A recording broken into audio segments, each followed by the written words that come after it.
My husband and I stepped off the platform and onto the giant hissing locomotive. I remember looking back at our small town and thinking of all the happy memories we made there. But I was excited to start our new life in Salem. I must have dozed off because I was startled awake by the sound of screeching metal. And as the train came to a halt, all I could hear was the torrential rain pelting against the roof. I looked out the window. There was only darkness.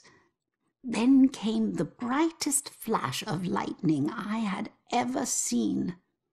When my husband left to inquire about the delay, a woman in the back of the train started screaming.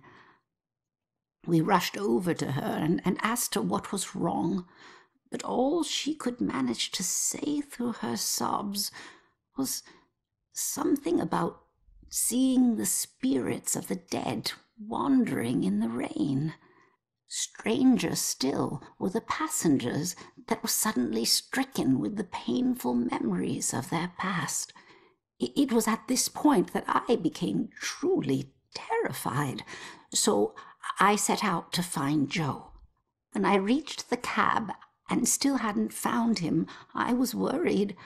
I looked out the front window and saw the train's conductor laboring to move a downed tree from the tracks. And there was Joe, walking up to help. However, instead of grabbing hold of the tree, Joe bent down, picked up a rock, and crushed the conductor's skull with it. When I left the train and ran up to him, I could see that this wasn't the Joe I once knew. Something had taken hold of him, something angry. Then he saw something that terrified him. He dropped the rock and ran off into the woods. However, right before he disappeared into the trees, during a bright flash of lightning, I thought I saw something chasing him, hunting him. I can only describe it as a ghostly spectre, cloaked in black. But more likely than not, it was just a shadow.